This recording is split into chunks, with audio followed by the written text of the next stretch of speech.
Analysis के question को थोड़ा सा हैंडल करने के बारे में सीखना शुरू किया था और हमने कहा था कि एक्चुअली तो दो तरह के एनालिसिस आप इस सिलेबस में पढ़ रहे हैं। One is internal analysis and one is external analysis. हम आजकल एक्सटर्नल एनालिसिस की बातें कर रहे हैं जिसके अंदर पेस्टल हम ऑलमोस्ट कंप्लीट कर चुके हैं और फिर इसके बाद पोर्टर 5 फोर्सेज आएंगे और फिर ये कुछ मॉडल्स हैं जो हमारे सिलेबस में हमें चैप्टर 7 एंड चैप्टर 8 में लिखे हुए नजर आएंगे। फिर हम सारा ये देख चुके थे कि कैसे हमें लेकर चलना है। कल हमने बात की थी कि अगर पॉलिटिकल एनालिसिस हमें करना पड़े तो हमारे लिए क्या तरीका होगा। साथ हमने बात की थी कि जब भी पेस्टल एनालिसिस आएगा तो कोई हमें ओपनिंग पैराग्राफ में कोई एक दो लाइंस की जरूरत पड़ेगी। तो वो जिस तरह आप लोग इंटरेस्टेड होते हैं कि सर याद क्या करना है, तो पेस्टल के लिए रटा लगाने के लिए, रिप्रोड्यूस करने के लिए ये एक ओपनिंग पैराग्राफ आप याद कर लें। जब भी पेस्टल एनालिसिस कर रहे होंगे हम इस तरह से इसका आगाज कर लेंगे। फिर हमने कहा था कि जी पेस्टल एनालिसिस के अंदर पॉलिटिकल एनालिसिस अगर हो रहा है तो फिर हमें किन बातों में, सवाल में से क्या चीजें ढूंढनी है, या अगर हो सकता है सवाल में ये चीजें नहीं है तो खुद से सवाल क्या रेज करने हैं और अपॉर्चुनिटीज और थ्रेट को कैसे लेकर चलना है। हमने सबसे पहले बात की थी कि सबसे पहले किसी भी कंट्री के अंदर देखना चाहिए गवर्नमेंट में कौन है। सेकंड देखना चाहिए कि गवर्नमेंट की स्टेबिलिटी की क्या सूरत हाल है, गवर्नमेंट स्टेबल है, अनरेस्ट है, क्या है। अब स्टेबिलिटी कैसे नजर आएगी, मतलब वो कहते हैं कि जी रिसेंटली इलेक्शन हुए, इसका मतलब है अगर 4 ईयर का टेन्योर है तो अब अगले 4 साल स्टेबिलिटी नजर आ रही है। और अगर वो कहता है जी आखिरी 6 महीने चल रहे हैं गवर्नमेंट के, तब स्टेबिलिटी नहीं है, जाहिर अनसर्टेनिटी है, पता नहीं कौन नई गवर्नमेंट कौन आएगी, उसकी पॉलिसीज क्या होंगी, किस तरह से होंगी। तो यहां से हम इसका थोड़ा सा लिंक क्रिएट कर लिया करेंगे। करप्शन का लेवल ये डिफरेंट सर्वेज की मदद से एग्जामिनर आपको देगा, कोई गैलप सर्वे में दे देगा, कोई करप्शन इंडेक्स दे देगा, कोई समथिंग लाइक दिस। वहां से पता चलेगा कि करप्शन का लेवल इंक्रीज हो रहा है या कि डिक्रीज हो रहा है आपके क्वेश्चन में, ठीक है ना। फिर टैक्स पॉलिसीज क्या है, टैक्स एग्रेसिवली लगाया जा रहा है, टैक्स एग्जेम्पशन दी जा रही है, जिस बिजनेस का जिक्र हो रहा है वहां क्या टैक्सेशन की पॉलिसीज हैं। समटाइम कोई दूसरी कंपनी आपकी कंट्री के अंदर या आपकी कंट्री की कंपनी किसी दूसरी कंट्री के अंदर जाकर बिजनेस करने का सोच रही है और हम वहां का पेस्टल एनालिसिस करना चाह रहे हैं, तो हमें टैक्स पॉलिसीज फॉरेन इन्वेस्टमेंट के एंगल से भी देखनी पड़ेगी। कि मसलन अगर हम यूके में जाके कोई बिजनेस करना चाह रहे हैं तो हमें देखना पड़ेगा कि यूके में एक फॉरेन कंपनीज के लिए टैक्स पॉलिसीज क्या है। जाहिर है इसका इशारा कहीं पर गिवन होगा। फ्रीडम ऑफ प्रेस या फ्रीडम ऑफ स्पीच कितनी है कंट्री के अंदर, ये भी सर्वेज की मदद से और इस तरह के उससे मिलेगी हमें। गवर्नमेंट रेगुलेशन एंड डीरेगुलेशन, यानी ये सेक्टर रेगुलराइज है या कि डीरेगुलराइज है। जैसे हम कहते हैं कि पाकिस्तान में पावर जनरेशन जो है वो एक रेगुलराइज सेक्टर है। नेपरा डिटरमिन कर रहा है प्राइसेस, सारा कुछ। आप ओपन डिमांड एंड सप्लाई के ऊपर इन चीजों को लेकर नहीं जा सकते। मसलन बहुत सारे पावर जनरेशन आ गई, लेकिन क्या इस सेक्टर में कंपटीशन वैसे ही है जैसे यूफोन, मोबिलिंक और वारिद और जैज का है? नो, ये ओपन कंपटीशन था, रेगुलराइज सेक्टर नहीं है।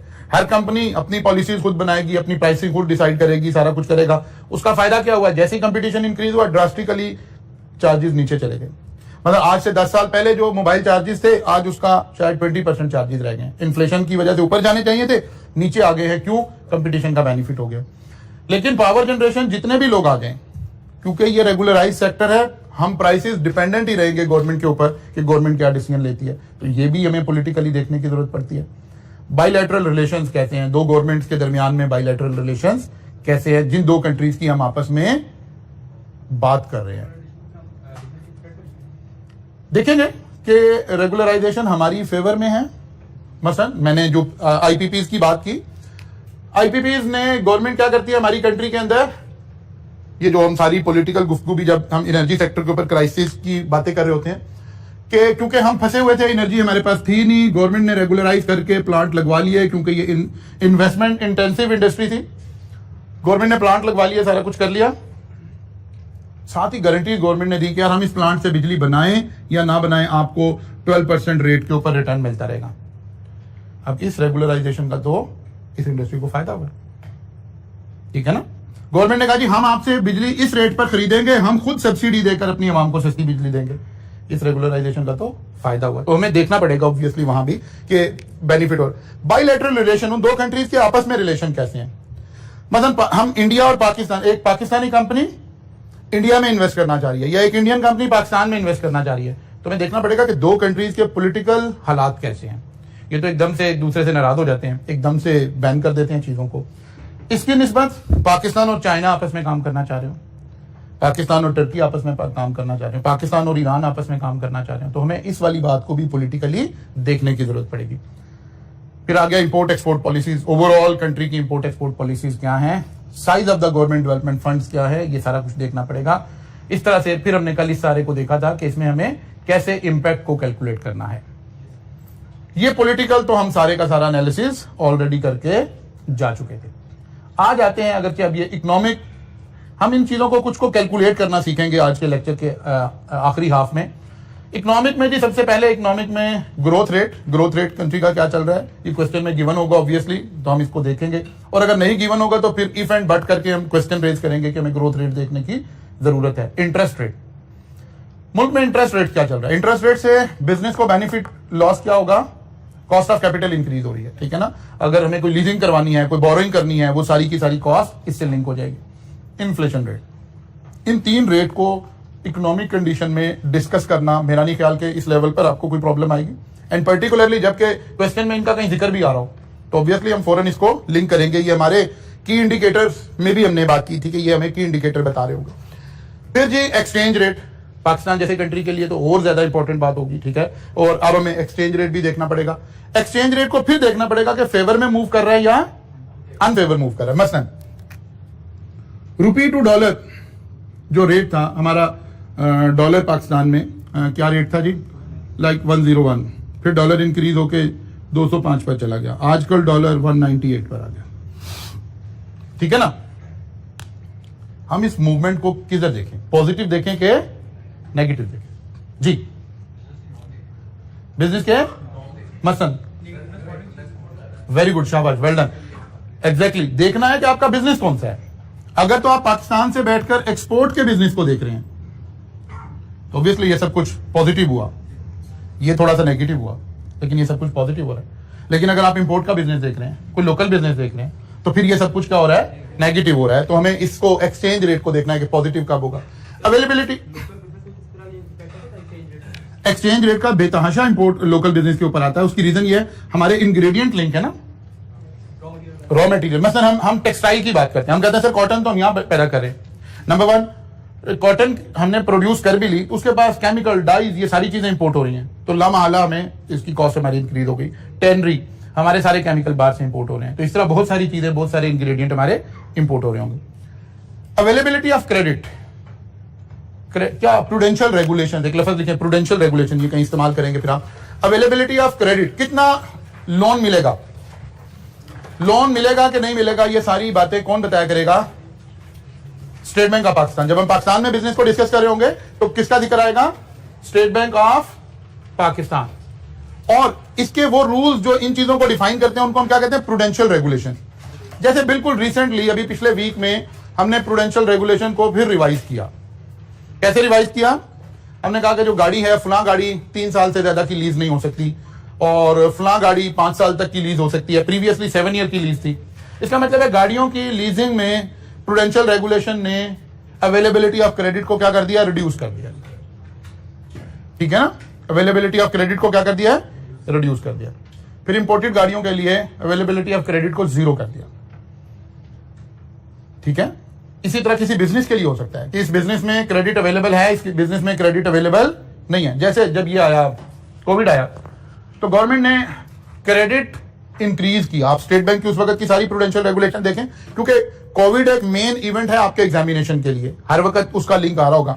तो कोविड के दरमियान में हमने क्या किया, हमने क्रेडिट फैसिलिटी इंक्रीज कर दी, पर्टिकुलरली एक्सपोर्ट इंडस्ट्री के लिए तो और ज्यादा इंक्रीज कर दी, लोकल के लिए भी इंक्रीज कर दी, और इंटरेस्ट रेट रिड्यूस कर दिया। तो ये सारी चीजें पॉजिटिव में हम कंसिडर कर रहे होंगे। और क्या आ गया जी, कि पीपल्स की प्रॉस्पेरिटी, स्पेंडिंग पावर कितनी है, ज्यादा स्पेंड कर सकते हैं, कम स्पेंड कर सकते हैं। फिर आ गया federal government budget deficit, budget positive है, डेफिसिट में है, डेफिसिट में है तो इकोनॉमिक कंडीशन खराबी हो रही होंगी। फिर जीडीपी का ट्रेंड, ये लफ्ज ट्रेंड ये मैंने आज एक्सप्लेन करना है। अनएम्प्लॉयमेंट ट्रेंड ये आज एक्सप्लेन करना है। स्टॉक मार्केट ट्रेंड ये हम ऑलरेडी चैप्टर के अंदर डिटेल में बात कर चुके हैं। अब इनकी अपॉर्चुनिटी कब होगी और थ्रेट कब होगा।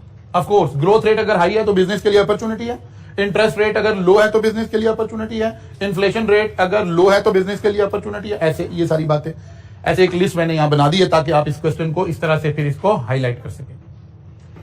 अब ये खुलासा है बेसिकली उन सारे चैप्टर्स का जो ऑलरेडी हम पढ़कर आए हैं, उसकी एक ग्रैंड समरी है जो सारा कुछ आपने पढ़ा हुआ है। वो जो बार बार आप कहते हैं कि सर सवाल कैसे सॉल्व होगा, तो पता चलेगा ऐसे सवाल सॉल्व होगा। फिर आगे चले जनाब सोशल फैक्टर्स के अंदर। अब यहां कुछ हमने सोशल बातें वहीं से उठा ली है, सारी चैप्टर की समरी एक निकाल ली। Population size and growth rate, wealth distribution, population demographics, family size and structure, lifestyle, buying habit, cultural values, इन सारों के ऊपर हम बातें कर चुके हैं। अब जाहिर है कुछ जो इस तरह की प्रोडक्ट्स होंगी जिनका हमारे लाइफस्टाइल से कोई ताल्लुक होगा, तो हम देखेंगे कि अगर ये चीज फैशन में आ रही है, लाइफस्टाइल में आ रही है, तो हम बिजनेस के लिए इसको पॉजिटिव लेंगे। और अगर ये लाइफस्टाइल से आउट हो रही है, जैसे हम वो उसकी बात कर रहे थे उस वक्त भी एनर्जी ड्रिंक्स की, कि अगर एनर्जी ड्रिंक की अवेयरनेस गवर्नमेंट लेवल पर क्रिएट करना शुरू कर दी गई है कि यार ये अच्छी नहीं है, ये हेल्थ बेनिफिट नहीं है, ये किडनीज अफेक्ट कर रही हैं, ये फुला कर रही हैं, फिर रेगुलेशन भी आ गई कि जी स्कूल कॉलेज यूनिवर्सिटीज की कैंटीन पर ये चीजें नहीं अवेलेबल हो सकती, तो हम कहेंगे कि लाइफस्टाइल चेंज हो रहा है, एडवर्स इंपैक्ट आ रहा है, ये थ्रेट के तौर पर हम इसको कंसिडर कर रहे होंगे। ठीक है ना। और अदरवाइज इसको हम पॉजिटिव ले सकते थे कि ये सारी चीजें हमारे पास पॉपुलेशन ज्यादा है, या यंग लोग ज्यादा हैं, या ये काम हो सकता है, ये काम हो सकता है, ये काम हो सकता है। तो क्या हम इनको सामने जब आपने स्लाइड्स का प्रिंट ले लिया तो आप अपॉर्चुनिटी एंड थ्रेट में कन्वर्ट कर लेंगे इन सारे इवेंट को? मतलब population size and growth rate कहां अपॉर्चुनिटी होगा? अगर कंज्यूमर प्रोडक्ट्स हम बेच रहे हैं तो जाहिर है जितना पॉपुलेशन साइज बढ़ा है उतनी चीजें ज्यादा बिक रही होंगी। नेस्ले, कोक, पेप्सी, इन सारी कंपनीज के लिए जो कंज्यूमर प्रोडक्ट्स हैं पॉपुलेशन साइज क्या है? पॉजिटिव है। फिर साथ ही लिखा हुआ है ग्रोथ रेट। अगर किड्स की प्रोडक्ट्स हैं, बच्चों की, इन्फेंट से रिलेटेड, किड्स से रिलेटेड है, तो ग्रोथ रेट का एक बड़ा इंपैक्ट होगा कि ग्रोथ रेट क्या है कंट्री का, वहां हम इसको पॉजिटिव नेगेटिव के ऊपर लेकर जा रहे होंगे। वेल्थ डिस्ट्रीब्यूशन, अब अगर आप फैशन प्रोडक्ट या स्टेटस प्रोडक्ट या ब्रांड्स का बिजनेस कर रहे हैं और वेल्थ डिस्ट्रीब्यूशन आपके लिए पॉजिटिव कब होगा और नेगेटिव कब होगा? जी, जब ज्यादा वेल्थी लोग होंगे जब पॉजिटिव होगा, बिल्कुल ठीक है।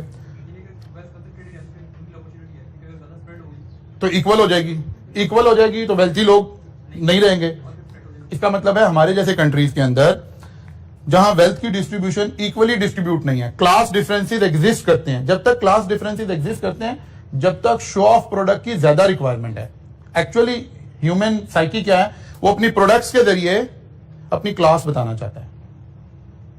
वो अच्छी गाड़ी, अच्छा घर, अच्छी रेजिडेंस, इन सारी चीजों से वो क्या बता रहा है कि मैं इस वाली क्लास से बिलोंग करता हूं। और अगर सब लोग एक जैसे उसमें आगे, मैं लेता हूं बेटा आपका क्वेश्चन, अगर सब एक जैसे उसके अंदर आगे, फिर तो क्लास है नहीं। जब क्लास है नहीं तो फिर खुद ब खुद सादगी आना शुरू हो जाएगी। सब एक जैसे होंगे, इतना ज्यादा कोई खास फर्क नहीं पड़ रहा होगा। जी,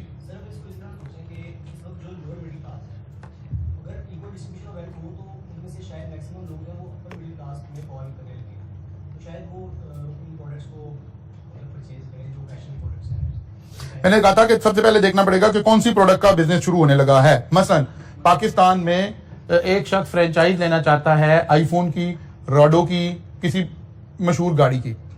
अब इसका एनालिसिस करना है हमने। इक्वल डिस्ट्रीब्यूशन ऑफ वेल्थ होगी तो ये चीजें ज्यादा बिकेंगी, या इक्वल नहीं होगी तो ज्यादा बिकेंगी? नहीं होगी तो ज्यादा बिकेंगी। बात समझ आ रही है? इक्वल नहीं होगी तो इन चीजों की ज्यादा डिमांड है, बिकॉज आप अपनी क्लास की आइडेंटिफिकेशन कर रहे हैं। समटाइम आप जो कंट्रीज जहां ये वेल्थ डिस्ट्रीब्यूशन इक्वल तो कहीं भी नहीं है, ठीक है ना, सिवाय वो जो हमारे कम्युनिस्ट कंट्रीज और वो, उसके अलावा सोशलिज्म और कम्युनिज्म ने कोशिश की लेकिन वो मॉडल फेल हो गया। इक्वल तो बिल्कुल कहीं नहीं है जाहिर दुनिया में, लेकिन हम कहते हैं जहां स्प्रेड कम है वहां आपको अक्सर सुनने को मिलेगा यार वो लोग बड़े सादा है, उन्हें इससे कोई खास फर्क नहीं पड़ता आप किस जा रहे हैं, क्या कपड़े पहने हुए हैं, वो अपने काम से काम रख रहे हैं, बिकॉज उन्हें अपनी क्लास शो नहीं करनी। सब एक क्लास के लोग हैं, उन्हें अपनी क्लास शो नहीं करनी है। जितना स्प्रेड ज्यादा है उतना ही एक आदमी चाहता है कि मैं पता चले कि मैं इस क्लास से बिलीव करता हूं, इसलिए ये वाली प्रोडक्ट वहां ज्यादा बिक रही होंगी। फिर हमने ये सारे चैप्टर 2 था मेरा ख्याल है ये, उसके अंदर हमने इन सारी बातों को डिटेल में देखा भी है। फिर टेक्नोलॉजी की कुछ बातें कर लेते हैं। टेक्नोलॉजी के ऊपर इंसेंटिव दे रही है गवर्नमेंट या नहीं दे रही है? मतलब गवर्नमेंट कह रही है कि जनाब आप सोलर एनर्जीज लगा लें तो हम ये ड्यूटीज नहीं ले रहे हैं आपसे, ये बेनिफिट दे रहे हैं। इसका मतलब है या टेक्सटाइल सेक्टर के अंदर गवर्नमेंट कहती है कि जी आप R&D हम एक उसको बोलते हैं कि जी अगर आप अपनी मशीनरी को अपग्रेड कर लें तो जितने पैसे खर्च होंगे उसका 30% गवर्नमेंट दे देगी। तो फौरन पता चला कि यार मुझे तो 70% कॉस्ट आएगी, तो मैं अगर इंडस्ट्री मेरी होगी तो मैं सोचूंगा यार मुझे इसके अंदर इन्वेस्ट करना चाहिए, तो मेरे लिए तो ये एक अपॉर्चुनिटी मिलेगी। ऑटोमेशन, इंडस्ट्री के अंदर कितनी ऑटोमेशन हो रही है, अगर हो रही है तो इससे पॉजिटिव आ जाएगा, R&D आ गया। नेगेटिव इंपैक्ट क्या आएगा? बिजनेस को सोचें, बिजनेस को, हाँ हम इस वक्त अफेक्ट बिजनेस का देख रहे हैं। एम्प्लॉयमेंट के मसाइल क्रिएट होंगे, ये वाली बात तो एम्प्लॉय के शू में जाके देखनी होगी। जब हम पेस्टल एनालिसिस कर रहे हैं उस वक्त हम बिजनेस के एंगल से देख रहे हैं कि ये मार्केट मेरे बेनिफिट में आएगी कि नहीं, मेरे बिजनेस के बेनिफिट में आएगी कि नहीं आएगी। जितनी ज्यादा ऑटोमेशन होगी उतना ज्यादा हमारा ह्यूमन बिहेवियर से जान छूट जाएगी। अब थक गए जी, अब शादी पे जाना है जी, अब ये हो गया जी, फोतगी हो गई जी, ये सारी ना मशीन की फोतगी होती ना कुछ होता, ठीक है ना। तो ये बिजनेस के लिए तो जाहिर है ज्यादा बेहतर बात है। अरबों डॉलर रुपया खर्च करके ऑटोमेशन में हम क्यों जा रहे हैं? ह्यूमन बिहेवियर से बचने के लिए जा रहे हैं। अच्छा जी जी जी, कैपिटल इंटेंसिव हो जाएगी। हम एक लफ्ज इस्तेमाल करेंगे, लिख लें कहीं ये टर्म भी, हम ऐसे कोशिश करेंगे ना मैक्सिमम प्रोफेशनल टर्म्स यूज करेंगे कि इंडस्ट्री कैपिटल इंटेंसिव हो जाएगी, पैसा ज्यादा लगा करेगा, लेकिन इसके साथ ही इफेक्टिव हो जाएगी, कॉस्ट इफेक्टिव हो जाएगी। फ्यूचर में एक दफा पैसा ज्यादा लगा लेकिन फ्यूचर में कॉस्ट इफेक्टिव हो जाएगी। हमें कंपेटिटिव एडवांटेज मिल सकता है, ये लफ्ज भी लिख लें, हमें कंपेटिटिव एडवांटेज मिल सकता है। हमारी प्रोडक्ट की क्वालिटी बेहतर हो जाएगी, हमारी प्रोडक्ट की क्वालिटी में कंसिस्टेंसी आ जाएगी, क्योंकि जब मशीन से हम ये सारा काम कर रहे होंगे तो फिर ये सारे काम क्वालिटी बेहतर हो जाएगी, इंटैक्ट हो जाएगी, कंसिस्टेंसी आ जाएगी। लास्ट टाइम मैंने वीडियो आपसे शेयर की थी, वो सब कुछ जहन में रखें। Access to new technology, level of innovation, technological awareness, ये सारी चीजें हमें बता रही हैं कि अगर ये सब काम हो रहे हैं तो पॉजिटिव बातें हैं, और अगर नहीं हो रहे हैं तो नेगेटिव बातें। मैं थोड़ा आगे चल रहा हूं, मैंने एक क्वेश्चन तक पहुंचना है, वहां इसको हम डिस्कस करेंगे। फिर आ गया जी, ई से क्या बना था? Environmental, ecological, weather, climate, environment policies, ये सारी बातें भी तो बिजनेस पर इंपैक्ट कर रही होंगी ना। मसलन अगर सियाचिन में जाके कोई बिजनेस करना है तो हमें सबसे पहले देखना पड़ेगा यार वहां एनवायरमेंट क्या होगा, वेदर क्या होगा, सेफ्टी मेजर्स क्या रिक्वायर्ड होंगे, ठीक है। तो ये सारी चीजें भी हमें आ रही होंगी।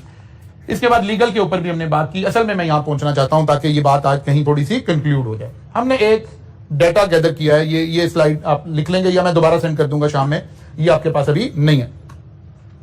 एक कंपनी है जी, हम एक सिनेरियो क्रिएट करने लगे और फिर देखते हैं कि अब हम इनका एनालिसिस कैसे किया करेंगे। एक कंपनी है FTC, एक मारूफ कंपनी, ये यूके की एक कंपनी है जो हमारे प्रोफेशन में एजुकेशन सर्विसेज प्रोवाइड करती है, ठीक है। इसी तरह की एक कंपनी है कैपलॉन, इसी तरह की एक कंपनी है BPP। हम ये अज्यूम कर रहे हैं कि इनमें से कोई कंपनी पाकिस्तान में आकर CA की एजुकेशन का कॉलेज खोलना चाह रही है। बैकग्राउंड क्या है? ओपनिंग पैराग्राफ लगा कि FTC is planning to invest in Pakistan, किस सेक्टर में? CA की एजुकेशन में, SRAETS को रेट्स कॉलेज ओपन करना चाहते हैं पाकिस्तान में। तो जो डाटा उन्होंने गैदर किया, क्वेश्चन में अगर एक अच्छा क्वेश्चन बनना शुरू हुआ, अभी तो एग्जामिनर बिल्कुल बेसिक क्वेश्चन बना रहा है, तो अब ये क्वेश्चन, ये डाटा उसने आपके साथ शेयर किया पिछले 4 साल का, और अब वो कह रहा है कि आप इसके ऊपर पेस्टल एनालिसिस अप्लाई करें। 2019, 20, 21, 22 नंबर ऑफ स्टूडेंट, वो कहते हैं नंबर ऑफ स्टूडेंट हम पेपर्स को काउंट करते हैं। हम सब कॉलेजेस आपस में इस सेक्टर में हम स्टूडेंट को 1, 2, 3 काउंट नहीं करते कि कॉलेज में कितने स्टूडेंट पढ़ रहे हैं, ये नहीं देख रहे होते। हम देख रहे होते हैं कि कॉलेज कितने पेपर इस दफा टीच कर रहे हैं, बिकॉज कॉलेज का रेवेन्यू पर पेपर अटैच होता है ना।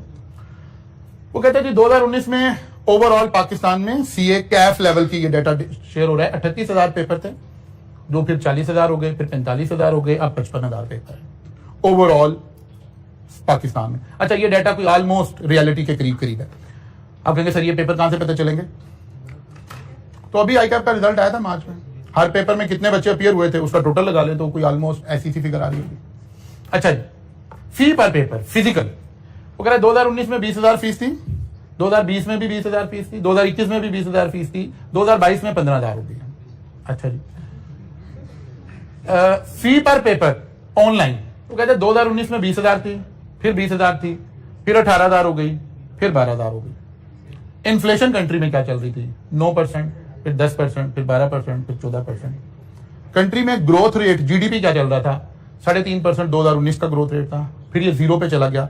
मैंने अदबन जीरो लिखा वरना नेगेटिव में चला गया था। मैंने कहा आप बच्चे पीटीआई के बैठे होते हैं तो मैंने दिलादारी से बच्चों के से बचने के लिए मैंने इसे जीरो लिखा था। फिर ये दोबारा 5% पे चला गया, फिर 5.5% पे चला। खुश हो गया, मैंने सही बात लिखी है। टेक्नोलॉजी को मैंने हाइपोथेटिकल लिखा है, हम इतने बैकवर्ड नहीं थे, लेकिन क्योंकि टेक्नोलॉजी को ताकि आप एवेल्युएट कर सके क्वेश्चन में, हमने कहा जी 2019 में 2G टेक्नोलॉजी थी, 20 में भी 2G थी, फिर 3G आ गई, फिर 4G आ गई। अच्छा जी, नंबर ऑफ रेट्स, कॉलेजेस कितने थे? 2019 में 8 कॉलेज थे, फिर 10 हो गए, फिर 11 हो गए, फिर 12 हो गए। अच्छा, ये जरूरी नहीं है, डाटा एग्जैक्ट नहीं है।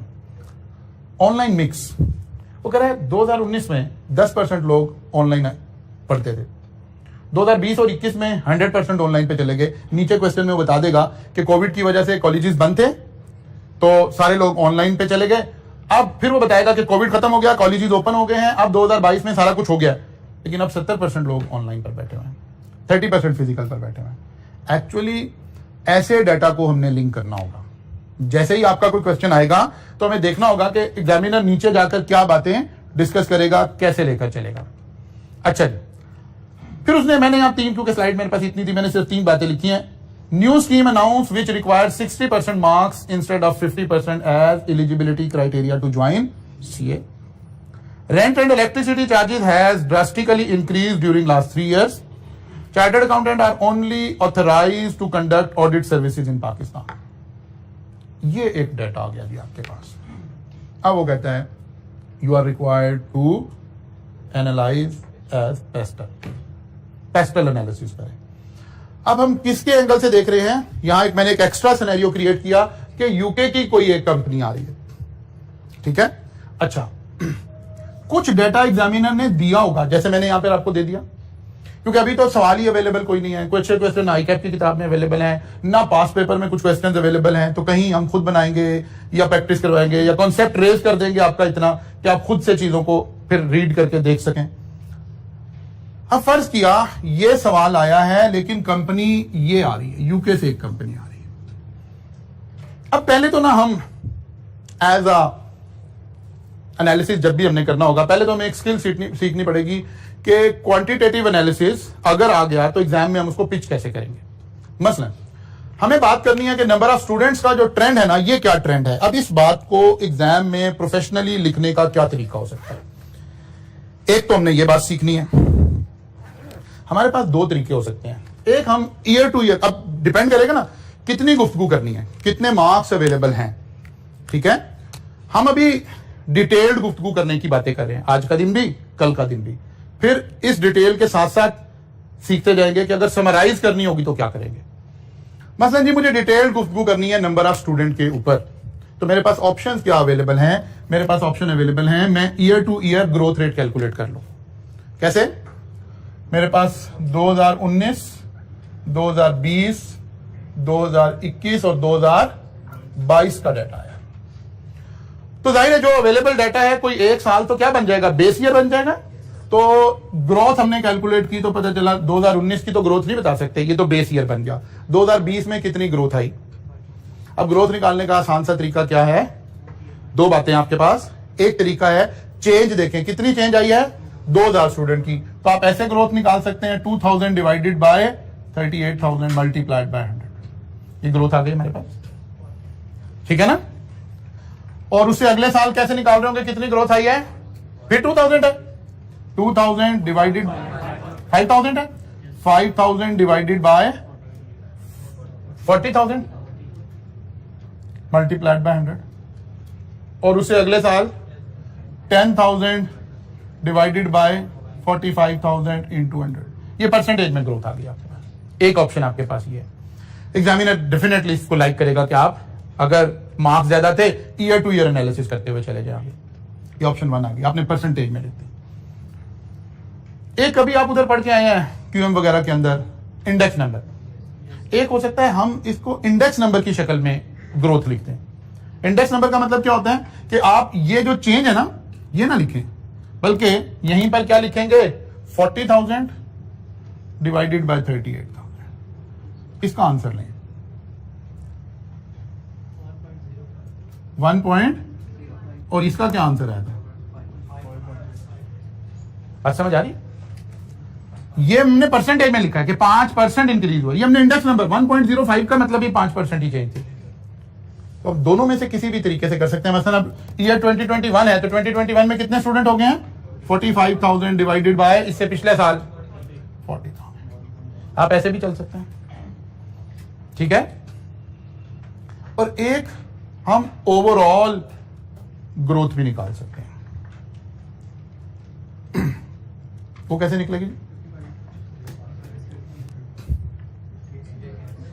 करंट स्टूडेंट कितने हैं? 55,000 divided by base 38,000 raise to power 1 by n। n कितने साल है ये? तो 4 को 3 लिखेंगे क्योंकि ग्रोथ 3 की आ रही होगी ना। जरा किसको कैलकुलेट करें, -1 कर दें, मल्टीप्लाइड बाय 100 कर दें तो परसेंटेज में आ जाएगा। ये जरा कर दें, इसको चेक कर लें कि ठीक है कि नहीं है। कितना आ गया है? अब जरा इधर तवज्जो करें, मैं क्या कह रहा हूं, इस बात को सीखें। अगर मेरे पास मार्क्स ज्यादा अवेलेबल थे, इस एरिया में टाइम था, मार्क्स था, मैंने ईयर टू ईयर ग्रोथ दिखानी शुरू की। और अगर मेरे पास कम टाइम था तो मैंने कहा यार during last 4 year overall growth is 13%। ये बात समझ आ रही? कहां बात को फैलाना है तो हमारे पास टूल्स क्या होंगे, और अगर समराइज करके एकदम से जंप करके आगे चले जाना है तो टूल्स क्या होंगे। फिर हमने एक बात और भी गौर करनी होती है कि रेलिवेंट क्या है। इधर देखिए, ये ग्रोथ, अब मैं एब्सोल्यूट वैल्यूज से पहले आपको एक्सप्लेन करने की कोशिश करता हूं। 2,000 स्टूडेंट बढ़े, फिर 5,000 स्टूडेंट बढ़े, फिर 10,000 स्टूडेंट बढ़े। इसका मतलब है ये पिछली ग्रोथ इतनी रेलिवेंट नहीं है, ये तो बड़ी ड्रास्टिक ग्रोथ नजर आ रही है हमें। तो हम सिर्फ आखिरी साल की ग्रोथ को भी डिस्कस कर सकते हैं। अगर एक कंसिस्टेंसी के साथ ग्रोथ आ रही हो फिर हम ओवरऑल डिस्कस कर लेते हैं। कोई एक ट्रेंड चल रहा है, ये ट्रेंड नहीं चल रहा, ये तो सारा ट्रेंड खत्म हो गया आखिरी साल में आकर। बात समझ आ रही है? लेकिन अब स्टूडेंट लेवल पे क्या आप कहेंगे सर हमें कैसे पता चलेगा? अब मैं आई कैप का वर्जन आपको बताता हूं। यहां फर्ज किया इस ग्रोथ को डिस्कस करने की मैं आपको 1 2 3 4 बातें बता रहा हूं। आई कैप आपसे एक्सपेक्ट ये नहीं कर रहा कि आप जो 100% ठीक वाली ऑप्शन थी आपने वही लगाई हो। आपने इन चारों में से कोई भी लगा दिए ना तो आपको पासिंग मार्क्स मिलने शुरू हो गए, आप आगे चलेंगे। मतलब आपने ये वाला ग्रोथ मॉडल लगा दिया, ओके डन। आपने ये वाला लगा दिया, ये भी ठीक है। आपने एवरेज लगा दिया, ये भी ठीक है। आपने सिर्फ लास्ट ईयर का लगा दिया, ये भी ठीक है। स्टूडेंट लेवल पर इन सारों को ठीक मान लिया जाएगा, इसलिए इतनी टेंशन की बात नहीं है। बल्कि हमें चीजों को अंडरस्टैंड करना है कि एनालिसिस में जब न्यूमेरिक इन्वॉल्व होगा तो हमने लिंकेज क्रिएट कैसे करनी है। तो इस पॉइंट से पता चला कि नंबर ऑफ स्टूडेंट तो ये इंडिकेट कर रहे हैं कि ये बड़ी जबरदस्त ऑप्शन हो सकती है किसी कंपनी के लिए कि वो पाकिस्तान में आकर बिजनेस करे, या किसी पाकिस्तानी कंपनी ने यहाँ नया खोलना है तो ये ग्रोथ रेट लोगों को बता रहा है कि आपको कॉलेज खोल लेना चाहिए। बात समझ आइए? अब दूसरी बात पर आते हैं। फी पर पेपर 20,000 लग रहा है कि इस सेक्टर में फी का इतना ज्यादा इंक्रीज नहीं था। इन्फ्लेशन के साथ लिंक होकर फीस उस तरह नहीं बढ़ रही थी, बल्कि रिवर्स हो गया, एकदम से 20,000 वाली फीस 15,000 पर आ गई। फिर ऑनलाइन की फी को भी हमने देखा तो पता चला वो 20,000 थी, 20,000 थी, 18,000 थी, 12,000 थी। अब हमने कई फैक्टर को आपस में लिंक करके कंक्लूड करना है। इधर देखिए, ऑनलाइन का मिक्स भी बताया जा रहा है कि ऑनलाइन का मिक्स क्या था। इसका मतलब है ईयर 2019 तक ऑनलाइन एजुकेशन का रिवाज कोई नहीं था, ठीक है। ऑनलाइन एजुकेशन आई तो जब इंट्रोड्यूस की गई तो इसके एट पार ही इंट्रोड्यूस कर दिया गया। 20,000 फिजिकल की फीस है, 20,000 ऑनलाइन की फीस है। थोड़े से बच्चे थे, काम चलता रहा। या ऐसे कहिए वॉल्यूम कम था ऑनलाइन में। ओवरऑल पाकिस्तान में कितने बच्चे थे जी ऑनलाइन के, कितने पेपर सेल हो रहे थे? 38 नहीं 1000 तो टोटल था ना, इसका 10%। वॉल्यूम लो था तो प्राइस ज्यादा रखनी पड़ रही थी। कॉस्ट तो अल्टीमेटली किसने बियर करनी थी? कस्टमर ने। फिर कंपटीशन आया, कोविड ने आके एज ए कैटलिस्ट काम किया, बच्चों को ऑनलाइन तालीम का पता चल गया, अब 70% बच्चा उधर बैठा हुआ है। इसका इंपैक्ट आया, कॉलेजेस ने इस फीस को क्या करना शुरू कर दिया? रैशनलाइज करना शुरू कर दिया। फिर इस वाले पॉइंट को नीचे से उठाएंगे हम। Rent and electricity charges has drastically increase during last 3 years. इस तालीम में ना रेंट का ताल्लुक है ना इलेक्ट्रिसिटी का ताल्लुक है। तो डेटा को उठाकर लिंक भी करेंगे। ऑनलाइन के लिए हम हो सकता है ये वाला इंप्रेशन दे रहे हो, लेकिन जो फिजिकल की बात करेंगे, रेंट भी इंक्रीज हो गया, इलेक्ट्रिसिटी चार्जेस भी इंक्रीज हो गए। एजुकेशन बिजनेस में यही 2 मेन इंग्रेडिएंट हैं जो कॉलेज डाल रहा है। फीस रिड्यूस होना शुरू हो गई, इसका मतलब है कहीं कंपटीशन इंक्रीज हो गया है। और फिर इधर दानिस्ता नीचे मैंने क्या किया, नंबर ऑफ 8 से 10 हुए, फीस पे कोई फर्क नहीं पड़ा। इसका मतलब कोई मेजर कंपेटिटर एंटर नहीं हुआ था। 10 से 11 हो गए, फीस पे कोई फर्क नहीं पड़ा, लेकिन सिर्फ 11 से 12 हुए, फीसेस एकदम से नीचे आ गई। इसका मतलब है कहीं कोई मेजर कंपेटिटर ऐड हुआ है। बात समझ आ रही है? आपको तो ज्यादा समझ आ रही है। तो इसका मतलब है कहीं कंपटीशन इंक्रीज हुआ। डेटा को रेलिवेंट सिनेरियो में इंटरप्रेट करने की स्किल्स पैदा करनी है। एक दूसरे डेटा के साथ को रिलेशन बनाकर इंटरप्रेट करने की कोशिश करनी है। अच्छा, जरूरी नहीं है आप इसी लेवल पर इंटरप्रिटेशन कर पाए, आप अलग अलग कर रहे हैं, तब भी ठीक होता जा रहा है। एक बच्चे ने इसको इधर नहीं लिंक किया, बल्कि उसने दोनों बातों को इसी से लिंक कर दिया कि यार क्योंकि कंपटीशन इंक्रीज हो गई है तो प्राइसेस जो है वो रैशनलाइज हो गई हैं। ये आर्गुमेंट ठीक है, इससे बेटर इंटरप्रिटेशन भी की जा सकती थी, लेकिन जरूरी नहीं है कि आप बिल्कुल उस लेवल की इंटरप्रिटेशन अभी कर पा रहे हो सकता है आप बेसिक लेवल की इंटरप्रिटेशन कर पा रहे हो, तब भी कोई टेंशन नहीं है। टेंशन वहां है जहां आप कुछ भी नहीं कर पा रहे, आपको लिखना ही नहीं आ रहा, आपको इस डेटा में से कुछ मीनिंग निकालने नहीं आ रहे, वहां परेशानी है। आप कुछ भी मीनिंग निकाल रहे हैं, इंटरप्रेट कर रहे हैं, ओके लॉजिकली ठीक है, ओके डन, बिल्कुल ठीक जा रहा है। अच्छा, अब मैं देखूं, फिर मैं बात करूं, आपने ऐसे लिंक कर दिया, आपने फिजिकल फी को पेपर के साथ लिंक करके आपने कहा कि यार कोई कंपेटिटर एंटर हुआ है जिसकी वजह से फीस जो है वो मार्केट में नए नॉर्म सेट होने शुरू हो गए। क्या ये बात बिजनेस के लिए अच्छी है? थ्रेट क्रिएट हुआ? ले जाना तो हमने, उस जहन तो उधर ले जाना है कि अपॉर्चुनिटी क्रिएट हो रही है कि थ्रेट क्रिएट हो रहा है। इसका मतलब है ये तो थ्रेट क्रिएट हो रहा है। अच्छा, अब वो जो मैं कह रहा हूं कि क्या आप रिफाइंड किस्म की गुफ्तगू कर पाएंगे? तो जाहिर है सेशन एंड तक हम कोशिश करेंगे इस तरह की गुफ्तगू आपको करनी सिखाएं, तो जिस लेवल तक आप कर जाएंगे जितना आपका स्किल सेट डेवलप हो जाएगा। एक बच्चा वो कहता है, या एक इंटरप्रिटेशन वो कहता है यार हाँ ठीक है, ये बात 20,000 18,000 12,000 कंपेटिटर के साथ आपने लिंक कर दिया, ओके ये तो एक खतरे की बात है। वो कहते लेकिन इसके अलावा भी एक बड़ा जबरदस्त खतरा मौजूद था। क्या? वो कहते हैं पिछले 3 साल से फीस बराबर थी फिजिकल की, 20,000 मुल्क में इन्फ्लेशन 9 से 10% चली गई, 10 से 12% चली गई। कंट्री में इन्फ्लेशन इंक्रीज हो रही है, लेकिन इन्फ्लेशन का सारा इंपैक्ट बिजनेस को बियर करना पड़ रहा है, स्टूडेंट को ट्रांसफर नहीं हो रहा। इसका मतलब है ये भी कोई बड़ा ल्यूक्रेटिव बिजनेस नहीं है। ये बात समझ आ रही है? अब मेरे उस डायलॉग को दोबारा से रिकॉल करें कि दिमाग को खोलने के लिए इस क्लास में बैठना है। आप समझ रहे हैं कहीं लिखी हुई चीजें रटा लगाएंगे, तर वो बताए ना कौन सी लाइन याद करनी है। मतलब सबसे ज्यादा मुझे सवाल जो आप व्हाट्सएप ग्रुप में पूछ रहे होते हैं, ऑनलाइन वाले बच्चे भी खासतौर पर, सर वो लाइनें बताएं जो याद करनी है। अब ये लाइनें कहां से बताएं आपको? ये तो आपने इंटरप्रेट करना सीखना है। ये आर्ट आप इंटरप्रिटेशन क्या स्किल सीखने के लिए आए हैं। जहन को ओपन करना है, दिमाग को ओपन करना है, चीजों को रैशनलाइज करके लिंक करना सीखना है। तो ये 3 साल अगर हम अलग भी देखें तो तब भी बड़े खतरनाक बिजनेस है इस एंगल से कि ये इन्फ्लेशन के साथ इन्फ्लेशनरी इंपैक्ट जो है वो कस्टमर को ट्रांसफर नहीं हो रहा, बल्कि कॉलेजेस को खुद बियर करना पड़ रहा है। या कंट्री में ग्रोथ आ रही है, उस ग्रोथ का बेनिफिट फी में नहीं मिल रहा, नंबर ऑफ स्टूडेंट में मिल रहा है। अगर कंट्री में ग्रोथ आई, जीडीपी इंक्रीज हुआ, लोगों की परचेजिंग पावर बेहतर हुई, लोग ये एजुकेशन अफोर्ड करना शुरू हुए, तो इसके अंदर नंबर बढ़ना शुरू हो गया। ये फायदा हो रहा है हमें ग्रोथ का। लेकिन हमें ग्रोथ का ये बेनिफिट नहीं हो रहा कि प्राइसेस हम ऊपर लेकर जा रहे हैं, बल्कि कंपटीशन की वजह से प्राइसेस तो फर्दर फॉल कर गई। ये सारा आपने एनालिसिस किया। प्रिंट है आप लोगों के पास? सॉफ्ट में खोल लें, सॉफ्ट में ओपन कर लें। अब हम कह रहे हैं प्रिंट अभी ऊपर नहीं आया। अच्छा मैं भेज देता हूँ। नहीं, मेरा कल मैंने कल क्लास में भेज दिया था, शायद भेज दिया था ना। अच्छा मैं भी आपके सामने भेज देता हूँ ताकि आप फिर आप सकेगा कि व्हाट्सएप खोलें और फिर दिखाएं कैसे नहीं आया। अच्छा जी जरा देखिए, वो कह रहे हैं, मैंने आपको सॉफ्टवेयर नहीं, ये डाटा नहीं है, गुज़िश्ता कल तक का तो है ना। हाँ ये तो मैंने अभी बैठ के बनाया ना, क्लास से पहले मैंने बनाया। अच्छा जी, तो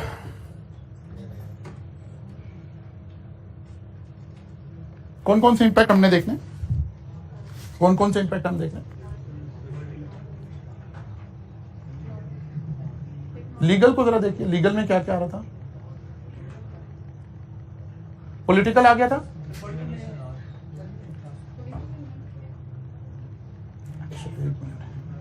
सोशल आ गया जी। सोशल में हम यहां कोई चीज नजर आ रही है?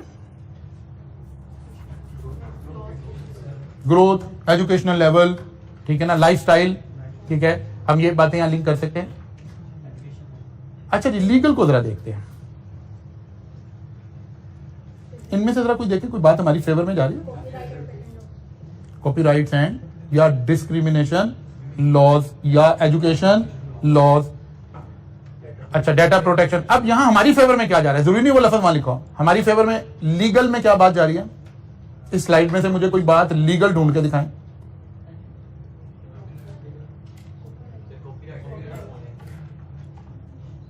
हाँ ठीक है, very very good, very good. कि एक तो हमें पॉजिटिव एंड नेगेटिव देखने चाहिए कि कॉपीराइट्स का सूरत हाल क्या है। क्या ये लेक्चर सीए स्टार पर ही बिका करेंगे या कि कोई कॉपीराइट भी चलेंगे, है ना? एक तो ये थ्रेट, पॉजिटिव नेगेटिव, एक बात।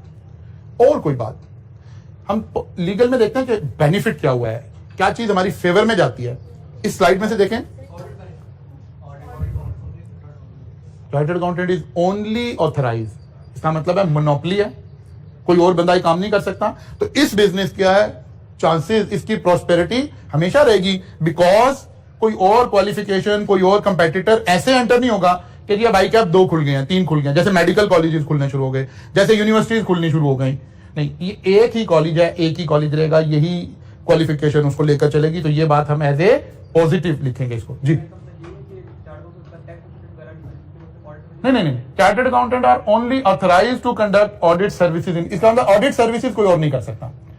आईसीएमए वाले नहीं कर सकते, एसीसीए वाले नहीं कर सकते, यूके से कोई सीए करके आया वो भी नहीं कर सकता जब तक वो पाकिस्तानी मेंबरशिप ना ले, क्योंकि वहां पर जहां पर कंपनी लॉ लिखता है कि who can conduct the audit, वहां लिखा हुआ है चार्टर्ड अकाउंटेंट। फिर आगे लिखा है कि चार्टर्ड अकाउंटेंट कौन होगा, कहता है who is the member of the institute of chartered accountant of Pakistan. तो ये हमें बेनिफिट मिल जाएगा। अच्छा जी, इस वाली बात को हम थोड़ा सा थ्रेट में भी डालेंगे कि भाई 50% एलिजिबिलिटी क्राइटेरिया था जो कि 60 पे चला गया है, तो इसका मतलब है 2023 में नंबर थोड़ा सा अफेक्ट कर सकता है, बिकॉज 10% मार्क्स एलिजिबिलिटी क्राइटेरिया में ऊपर चले गए। इसको हम थ्रेट में लिखेंगे, ठीक है ना? नंबर ऑफ स्टूडेंट कम होने के चांसेस हो सकते हैं क्योंकि क्राइटेरिया आपने ऊपर कर दिया, क्राइटेरिया मीट नहीं हो रहा होगा। अच्छा जी, फिर हम टेक्नोलॉजिकल उसमें क्या लिखेंगे? हम कहेंगे जी बिल्कुल टेक्नोलॉजी आहिस्ता आहिस्ता इंट्रोड्यूस हो रही है, पहले 3G था, फिर 2G हो गया, 4G हो गया, पर्टिकुलरली ऑनलाइन एजुकेशन का मिक्स बहुत ज्यादा हो गया, तो टेक्नोलॉजी भी बेहतर होगी। अगर यहाँ लिखा होता 2G 2G 2G 2G तो हम कहते हैं यार ये जो जा रहा है ऑनलाइन ये चलेगी कैसे, इंटरनेट तो यहाँ पे इस कंट्री के अंदर अच्छा अवेलेबल नहीं है। या कहीं ये लिखा जाए कि internet services are very costly, आम आदमी अफोर्ड नहीं कर सकता, तो फिर हम इसे थ्रेट के तौर पर लिख रहे होते। या ये लिखा जाए सवाल में कि इंटरनेट सर्विसेज आर चीप, तो फिर हम इसको अपॉर्चुनिटीज में लिखेंगे, क्योंकि ऑनलाइन बिजनेस इंक्रीज हो रहा है, तो ये वाली बात अपॉर्चुनिटी में ले जाएंगे। फिर कॉपीराइट्स। अब आपने करना क्या है, आपने जहन में, ये मैंने एक इनिशियल डाटा आपके साथ शेयर किया, यहां से मुझे आपको एनालिसिस करके दिखाना था कि एवरेज रेट और वो कैसे करने हैं। आपने देखना क्या चीज कैसे क्रिएट हो सकती है, यानी इस स्लाइड को सामने रख के आपने वापस स्लाइड्स ओपन करनी। अब जरूरी नहीं हर पॉइंट हर इंडस्ट्री के अंदर आ सकेगा, लेकिन देखना है कि यार अच्छा लीगल में हमें लीगल प्रोटेक्शन कहां से मिलेगी, हमें देखना पड़ेगा कि हमारी कंट्री में डाटा प्रोटेक्शन लॉज क्या है। ऑनलाइन बिजनेस आप कर रहे हो, ये वाली बात आ सकती है। एजुकेशन लॉज क्या है, कॉपीराइट्स के लॉज क्या है, आईकैप का अपना लीगल स्टेटस क्या है, मोनोपोली का इंस्टीट्यूट है, ठीक है ना, कोई और इसके कंपटीशन पे नहीं आ सकेगा। ऐसे हम सारी बातों को देख रहे होंगे। फर्ज कर लें, अब यहां से हम थोड़ा सा टिल्ट चेंज करते हैं, कल आएंगे तो वैसे भी 1-2 इंडस्ट्री के ऊपर बातें करेंगे हम। लेकिन थोड़ा सा आज ही टिल्ट चेंज करते हैं। हम कहते हैं कोई हॉस्पिटल खुल रहा था, एजुकेशन की बात नहीं हो रही। एक यूके का कंपनी पाकिस्तान में आके हॉस्पिटल ओपन करने लगी है, तो हमें देखना पड़ेगा लीगल लॉज क्या है, ठीक है। कोई पूछने वाला है, कोई पूछने वाला नहीं है। अब यूके में, अमेरिका में जो है पेशेंट्स की प्रोटेक्शन के लॉज बेताशा हैं, यहाँ कोई नहीं है। ये उनके लिए अपॉर्चुनिटीज है कि यार यहाँ इस तरह के मामलात नहीं है, ठीक है ना। ऐसे हमें अपने जहन को कहीं ओपन करके लिखना शुरू करना है। आपने एक काम करना है, इसका एनालिसिस लिखने की कोशिश करनी है आज जाकर। जी, आपने पहले एजुकेशन बिजनेस की बात की थी, तो जीपीएस आने के बाद हमने हेल्थ एंड सेफ्टी लॉज को कंसीडर नहीं करना एजुकेशन इंस्टीट्यूट करना है। अगर कहीं लिखेंगे, कहीं लिंक होंगे तो फिर कर देंगे, और अगर लिंक नहीं होंगे तो फिर हम, जैसे मैंने वो शुरू में बात कही थी कि कैप्लॉन हमने वहां से डिजाइन किया कि जी यूके की एक कंपनी कैप्लॉन आ रही है। अब इस सारे डाटा में हमने बाद में वो बात नहीं की, लेकिन हम क्योंकि फॉरेन कंपनी पाकिस्तान में आ रही है तो हम कोशिश करेंगे कि ये वाली बात डिस्कस करें। ये वाली बात वैसे ना हो तो हम कहेंगे कि इसको भी कंसिडर करना चाहिए। कौन सी बात को? गवर्नमेंट पॉलिसीज, फॉरेन इन्वेस्टमेंट के बारे में गवर्नमेंट की पॉलिसीज क्या है, फॉरेन इन्वेस्टमेंट के बारे में गवर्नमेंट की टैक्स पॉलिसीज क्या है। हालांकि डेटा गिवन नहीं है, लेकिन हम अपना नॉलेज शो करेंगे कि यार इस केस में ये वाली बात रेलिवेंट बनती थी। Further we should consider the foreign investment policies of the government of Pakistan and taxation policies of the government of Pakistan, इसको देखना चाहिए। फिर अगर वो कहता है कि जी ये अमेरिका की एक यूनिवर्सिटी है और वो आकर यहां खोलना चाह रही है, तो फिर हमें बाइलैटरल को भी देखना पड़ेगा। या इंडिया की आ रही है तो हमें बाइलैटरल को भी देखना पड़ेगा कि इस वक्त बाइलैटरल क्या है।